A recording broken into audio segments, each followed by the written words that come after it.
তরঙ্গ বিস্তারের শেষ প্রান্তে, অর্থাৎ এটা হলো কম্পন অষ্টম অধ্যায়, কম্পন অষ্টম অধ্যায় এর নৈর্ব্যক্তিক অতি সংক্ষিপ্ত প্রশ্ন। তরঙ্গ বিস্তারের শেষ প্রান্তে কম্পনরত কণার বেগ কত? শেষ প্রান্তে কম্পনরত কণার বেগ 0। টান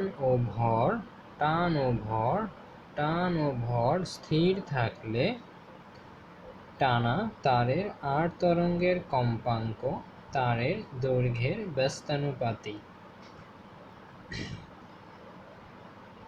2. টান ও ভর স্থির থাকলে, অর্থাৎ কোনো তারের, অর্থাৎ আমরা গিটার চিন্তা করতে পারি, অর্থাৎ গিটারের চাবি অপরিবর্তিত এবং তারের ভরও অপরিবর্তিত। সেই ক্ষেত্রে আর তরঙ্গের কম্পাঙ্ক, আর তরঙ্গ বলতে যা 90 ডিগ্রি করে যায়, অর্থাৎ সমান্তরালে অগ্রসর হয়, আর কম্পাঙ্ক তারের দৈর্ঘ্যের ব্যস্তানুপাতিক, অর্থাৎ দৈর্ঘ্য যত বৃদ্ধি পাবে তারটি, গিটারের তারটি তত কম কম্পিত হবে, অর্থাৎ শব্দের তীক্ষ্ণতা কম হবে। 3.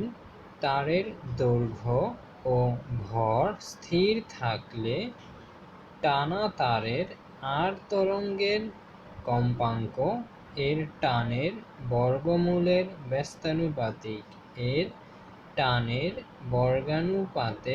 বর্গমূলের ব্যস্তানুপাতিক। অর্থাৎ গিটারের তারে যদি আমরা টান বৃদ্ধি করি সেক্ষেত্রেও এটার কম্পাঙ্ক কম হবে।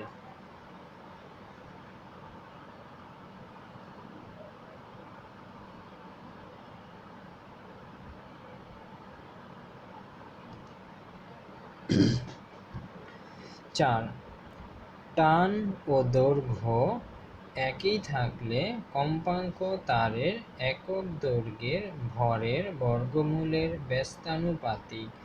যদি ভরও বৃদ্ধি পায়, তো এখানে একটু ভুল হয়েছে, এখানে বোঝাই যাচ্ছে যে টান ও দৈর্ঘ্য একই থাকলে, অর্থাৎ এখানে একই অথবা ধ্রুবক এই শব্দটা বসেনি, থাকলে তারের একক দৈর্ঘ্য ভরের ব্যস্তানুপাতিক, অর্থাৎ ভর বাড়লে তারটা কম কাঁপবে। আমরা গিটারের তার চিন্তা করতে পারি। কম্পাঙ্ক ও পর্যায়কালের সম্পর্ক লিখো। কম্পাঙ্ক ও পর্যায়কালের সম্পর্ক। কোনো কম্পমান কণা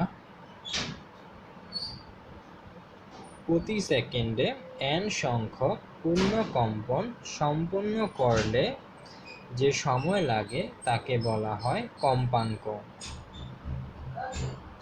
এবং কম্পনের পর্যায়কাল t হলে এদের মধ্যবর্তী সম্পর্ক n সমান 1/t। অর্থাৎ আমরা পুনরায় পড়ি, কম্পাঙ্ক এবং পর্যায়কালের মধ্যে সম্পর্ক। কোনো কম্পমান কণা প্রতি সেকেন্ডে যদি n সংখ্যক বার কম্পিত হয় এবং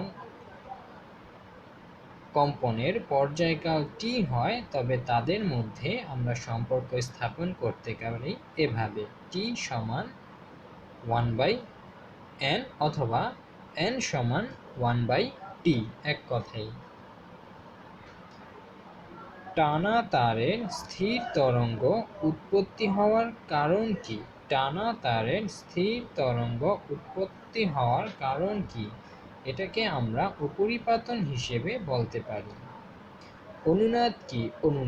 অনুনাদ এবং বিট এর পার্থক্য আমরা পূর্ববর্তী একটি ভিডিওতে আলোচনা করেছিলাম। তো সেখানে অনুনাদ এবং বিটের মধ্যকার যে গোলযোগ আছে সেটা কেটে যাবে। অনুনাদ এবং বিট প্রায় একই জিনিস।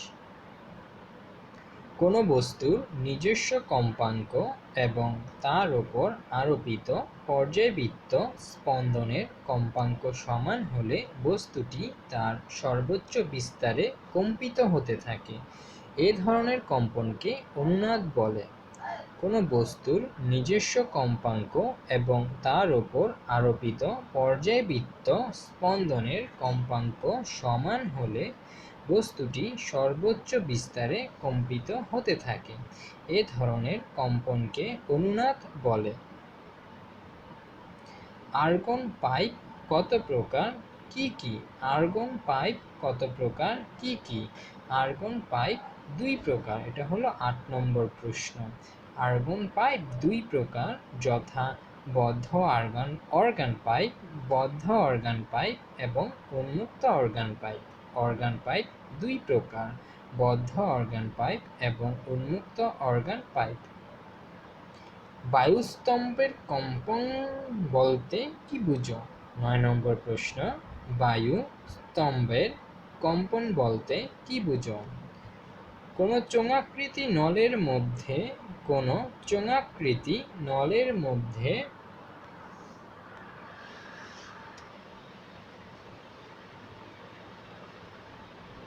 আবদ্ধ বায়ু কতকটা স্তম্ভের মতো দেখায় বলে নলের আবদ্ধ বায়ুকে বায়ুস্তম্ভ বলা হয়। নলের খোলা মুখে ফু দিলে অথবা কোনো কম্পনশীল সুরেলি কাঁটা ধরলে নলের আবদ্ধ বায়ুস্তম্ভ কম্পিত হয়, সুরেলা আওয়াজ উৎপন্ন করে। অর্থাৎ আমরা অনেক সময় কুয়োর মধ্যে যে কোনো একটি উপর থেকে আওয়াজ সৃষ্টি করলে তার কয়েকটি প্রতিধ্বনি শুনতে পাই, ওরকম ঘটনাই এখানে উল্লেখ করা হয়েছে। তা আমি আবারও পড়ছি। বায়ুস্তম্ভের কম্পন বলতে কি বুঝো?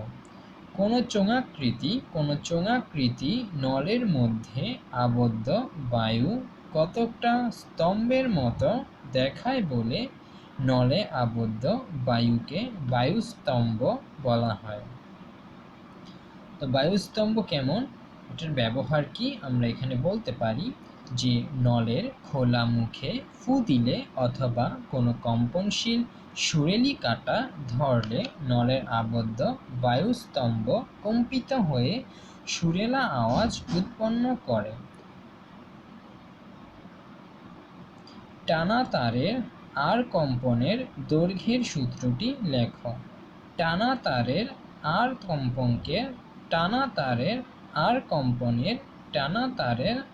কম্পনের দৈর্ঘ্যের সূত্রটি লিখো। টানা তারের আর কম্পনের দৈর্ঘ্যের সূত্র: টান ও ভর স্থির থাকলে টানা তারের আর তরঙ্গের কম্পাঙ্ক তারের দৈর্ঘ্যের ব্যস্তানুপাতিক, n সমানুপাতিক 1/l। কি বলা হলো? টানা ও ভর স্থির থাকলে, অর্থাৎ টান স্থির এবং ভর স্থির অপরিবর্তিত থাকলে টানা তারের আর তরঙ্গের কম্পাঙ্ক তার দৈর্ঘ্যের ব্যস্তানুপাতিক। আমরা প্রথম নাম্বার যেই প্রশ্নটা পড়েছিলাম এটা হুবহু তাই। তো এখানে একটু অতিরিক্ত আছে, যেমন এখানে আমরা তাদের মধ্যকার সম্পর্কটা দেখতে পাচ্ছি যে n এবং l এর মাঝে ব্যস্তানুপাতিক সম্পর্ক। 8.11 টানা তারের আর কম্পনের টানের সূত্রটি লিখো। টানা তারের আর কম্পনের টানের সূত্র: টানা তারের আর কম্পনের সূত্র: তারের দৈর্ঘ্য ও ভর স্থির থাকলে টানা তারের আর তরঙ্গের কম্পাঙ্ক এর টানের বর্গমূলের সমানুপাতিক।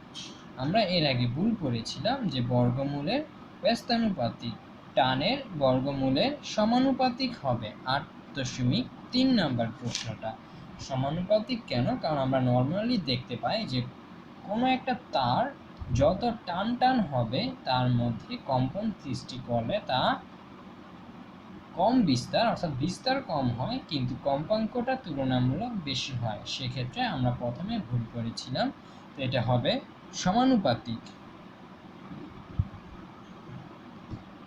সেই ক্ষেত্রে আমরা লিখতে পারি n সমানুপাতিক √t।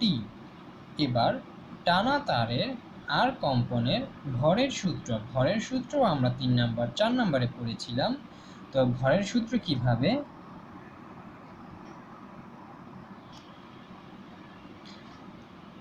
টান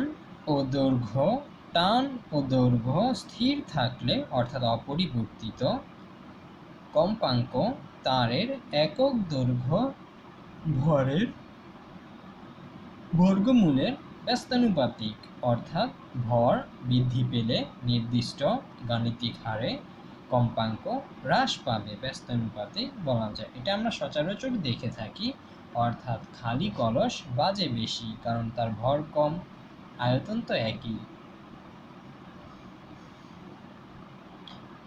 সনোমিটার কাকে বলে? সনোমিটার শুনানির সংবেদনশীলতা পরিমাণ করে ব্যবহৃত যন্ত্রের নামই সনোমিটার। সনোমিটার কি? যে মিটার শুনানির পূর্বাভাস নির্ণয় করে অথবা পূর্বাভাস দিতে সক্ষম তাকে সনোমিটার বলে। উপসুর কি?